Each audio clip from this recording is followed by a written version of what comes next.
Today's show.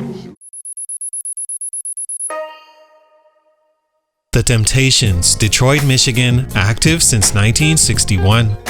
There's a certain tragedy in being remembered more for who you used to be than who you became, especially when your legacy is as towering as The Temptations. If there was ever a vocal group that symbolized the sound, spirit, and struggle of Black America's rise into pop culture dominance during the 1960s, it was them. 5 sharply dressed men in synchronized steps and falsetto harmonies, blending gospel roots with street corner soul to form something timeless. Hits like My Girl, Ain't Too Proud to Beg, and I Wish It Would Rain weren't just songs, they were anthems of longing, resilience, and power, all wrapped in polished Motown perfection. At one point, they weren't just the standard, they were the future. But the trouble with being pioneers is that the world doesn't stop changing just because you got there first. And when that shift came, through civil unrest, genre evolution, and internal ego wars, the Temptations couldn't outrun it. Behind the harmonies were cracks too deep to repair. Fame exposed differences in vision, stardom amplified insecurities, and by the time Motown shifted away from its Detroit roots, the Temptations' magic, at least the version that made them legends, was already fading. It didn't help that the group's strongest voices became its loudest liabilities. David Ruffin's raw magneticism turned to chaos. Eddie Kendricks grew delusioned and distant.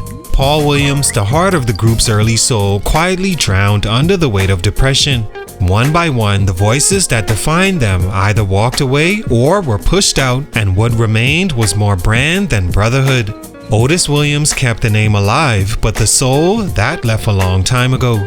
Despite that, the Temptations stayed on tour, released new albums, and swapped members like interchangeable parts in a machine that once made history. And maybe that's the hardest truth, that even greatness, if stretched too far without evolving properly, can become a nostalgia act living off former glories while the world forgets how brilliant they once were.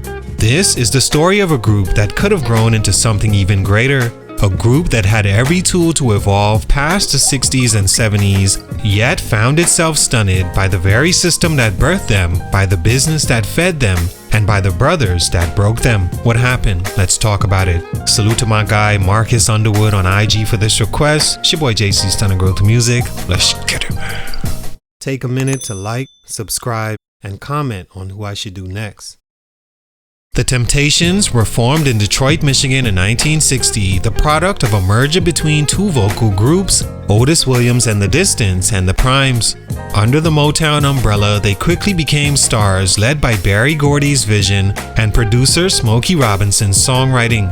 Their early lineup included Otis Williams, Paul Williams, Melvin Franklin, Eddie Kendricks, and Elbridge Al Bryant, later replaced by the legendary David Ruffin. With Ruffin at the vocal forefront, the Temptations entered their golden era, dropping hit after hit and becoming known for their sharp choreography and polished stage presence. Their sound matured over time, shifting from doo-wop ballads to socially conscious funk under producer Norman Whitfield. Songs like Cloud 9 and Ball of Confusion reflected the time, showing the group's willingness to adapt. But behind the scenes, internal tension, label pressure, and personal demons began mounting, paving the way for what would be a long, slow unraveling. Stunt number 1, the exit of their core voices. When you think of the Temptations' classic era, you don't think of one voice, you think of a collection of distinct ones that blended into something almost divine. But even in a harmony-driven group, certain voices were irreplaceable. David Ruffin's raspy emotional lead, Eddie Kendricks' angelic falsetto, Paul Williams' grounding baritone, they weren't just parts, they were personalities that carried weight in the group's identity. And once they started disappearing, so did the magic. Ruffin was the first domino. His ego, fueled by being the breakout star of My Girl, began clashing with Otis and Motown brass. He wanted separate billing. His diva behavior, missing shows, demanding a personal limousine pushed the rest to fire him in 1968. His solo career never truly matched his Temptation success, and the group, even with Dennis Edwards stepping in, was never quite the same. Eddie Kendricks left in 1971, citing frustration with the group's direction and his own creative limitations.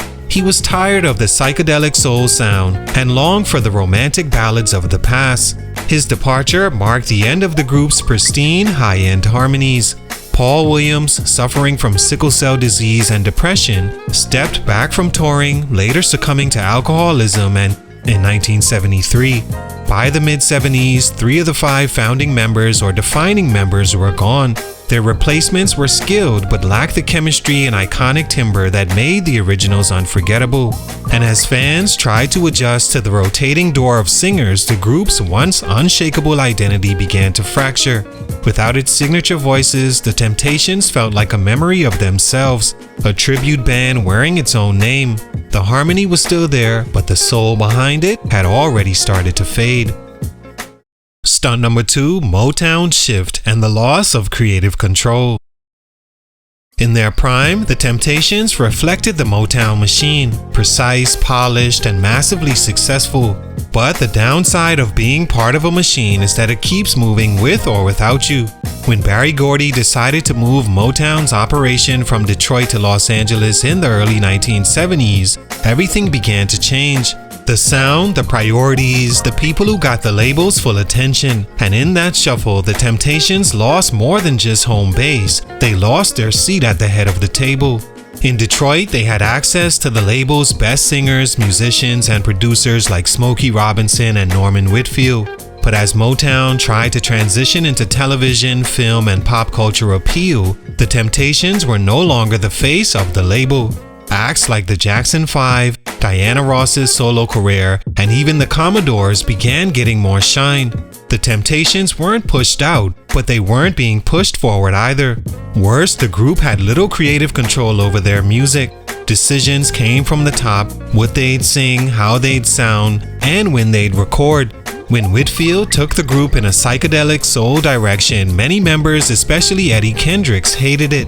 They were now being used to chase trends instead of steering them. And when Whitfield left Motown in 1975, the group lost their last true guiding hand. They tried to adapt, leaning into disco, funk, even adult contemporary ballads, but it always felt like catching up, not leading. Without consistent production vision or creative autonomy, the Temptations became reactive.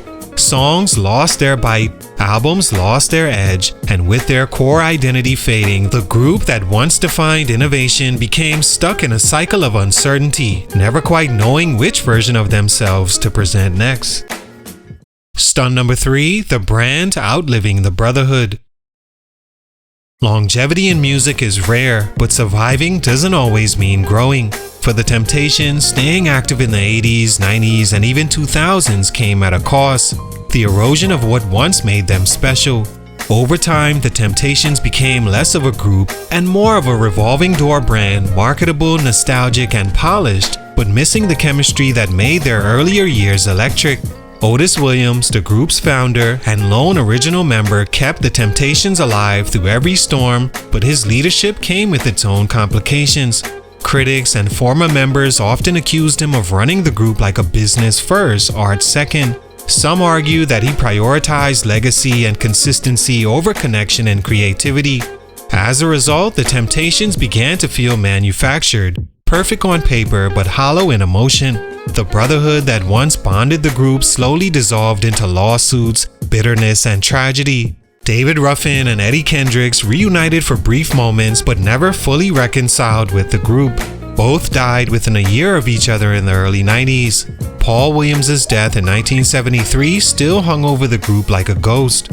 Melvin Williams, the bass anchor and emotional core, passed in 1995. Each death was another fracture in a foundation already too fragile to restore. As the years passed, newer generations knew the Temptations more as a legacy act than a living one. While the name toured the world, the spirit had long left the stage. The harmonies were still there, the suits still crisp, the choreography intact, but the soul of the group had been stretched across too many decades, too many replacements, and too much corporate maintenance. In chasing the idea of forever, the Temptations lost a bond that made their music timeless. All in all, the Temptations remain one of the most influential vocal groups in music history. Their name still draws crowds, their record still moves souls, and their catalog stands as a masterclass in melody, emotion, and style. But for all their success, their growth stalled when the foundation that held them together cracked under the weight of fame, ego, and industry shifts. What began as a brotherhood rooted in harmony became a brand held together by nostalgia. They could have evolved deeper into creative autonomy, they could have redefined soul in the 80s and beyond, but the cost of keeping the name alive came with sacrifice, and it was the original spirit of the group that paid the price. Their story isn't one of failure, it's one of brilliance trapped in repetition. The Temptations didn't lose their voice, they just lost what made that voice speak to something greater. Salute, much respect to the legends, but for these reasons, musically, their growth was stunted. It's your boy JC, Stunted Growth Music, and I'm out.